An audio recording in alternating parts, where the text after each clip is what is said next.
20 ವರ್ಷಗಳ ಕಾಲ ಆ ಒಂದು ದೇವಿ ನೀರಲ್ಲೇ ಇತ್ತು ಅಂದ್ರೆ ನೀವು ನಂಬ್ತೀರಾ? ಹಲವಾರು ವರ್ಷಗಳ ಹಿಂದೆ ಮದನೂರು ಅಂತ ಒಂದು ಗ್ರಾಮ ಇತ್ತು.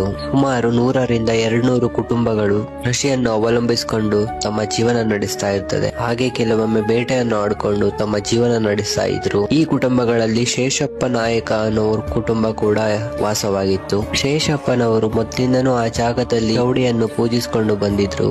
ಹೀಗೆ ಒಂದಿನ ಶೇಷಪ್ಪನವರು ಸಿಗಂದೂರಿನಲ್ಲಿರೋ ಕಾಡಿಗೆ ಬೇಟೆ ಆಡೋಕಂತ ಗುಂಪಾಗಿ ಹೋಗ್ತಾರೆ. ಹಾಗೆ ಮುಂದೆ ಹೋಗ್ತಾ ಹೋಗ್ತಾ ಅವರು ಮಿಸ್ ಆಗಿ ಹೋಗ್ಬಿಡ್ತಾರೆ. ತುಂಬಾ ದೂರ ಹೋದ್ಮೇಲೆ ವಾಪಸ್ ಬರೋ ದಾರಿ ತಿಳಿದೆ ಸುಸ್ತಾಗಿ ಒಂದು ಮರದ ಹತ್ರ ವಿಶ್ರಾಂತಿ ತಗೊಳ್ಳೋಣ ಅಂತ ಮಲಗ್ತಾರೆ. ಆಗ ಅವ್ರಿಗೆ ತುಂಬಾ ಬಾಯಾರಿಕೆ ಆಗುತ್ತೆ. ತಾನೊಬ್ಬ ದೇವರನ್ನ ಬೇಡ್ಕೊಳ್ತಾರೆ. ಆಗ ಒಂದು ಪ್ರತ್ಯಕ್ಷವಾಣಿ ಹೇಳುತ್ತೆ, 3 ಮಾರು ದೂರಕ್ಕೆ ಹೋಗು ನೋಡು ಅಂತ. ಅವನು ಅಲ್ಲಿ ಹೋಗಿ ತನ್ನ ಬಾಯಾರಿಕೆಯನ್ನು ನೀಗಿಸ್ಕೊಂತಾನೆ. ಆಗ ಅವನು ಪ್ರತ್ಯಕ್ಷ ದರ್ಶನ ನೀಡುವಂತ ಒಂದು ಪ್ರಕಾಶವಾಣಿ ಹತ್ರ ಬೇಡ್ಕೊಳ್ತಾನೆ. ಆಗ ಪ್ರತ್ಯಕ್ಷವಾದ ಚೌಡಿ ನಾನು ಇಲ್ಲೇ ನೆಲೆಸ್ತೀನಿ ಅಂತ ಹೇಳಿ ಒಂದು ಕಲ್ಲಿನ ರೂಪದಲ್ಲಿ ನಿಲ್ಲಿಸ್ತಾಳೆ. ಎಲ್ಲಾನು ಚೆನ್ನಾಗಿ ಇರುತ್ತೆ. ಸ್ವಲ್ಪ ಟೈಮ್ ಕಳೆದ್ಮೇಲೆ ಸರ್ಕಾರದವರು ಸಿಗಂದೂರು ಚೌಡೇಶ್ವರಿ ತಾಯಿಯ ಪಕ್ಕದಲ್ಲೇ ಹರಿತಾ ಇರುವಂತಹ ಸರಸ್ವತಿ ನದಿಗೆ ವಿದ್ಯುತ್ ಉತ್ಪಾದನೆ ಮಾಡೋಕೆ ಅಂತ ಡ್ಯಾಮ್ ಕಟ್ತಾರೆ. ಆಗ ದೇವಿ ಇರುವಂತಹ ಸ್ಥಳ ಸುಮಾರು 20 ವರ್ಷಗಳ ಕಾಲ ಮುಳುಗಡೆ ಆಗೇ ಇರುತ್ತೆ. ಆಮೇಲೆ ಅಲ್ಲಿರೋ ಅರ್ಚಕರು ದೇವಿ ಹತ್ರ ಸ್ಥಾನ ಬದಲಾವಣೆ ಪುನರ್ ಪ್ರತಿಷ್ಠಾಪನೆಗೆ ಪ್ರಸಾದ ಕೇಳ್ತಾರೆ.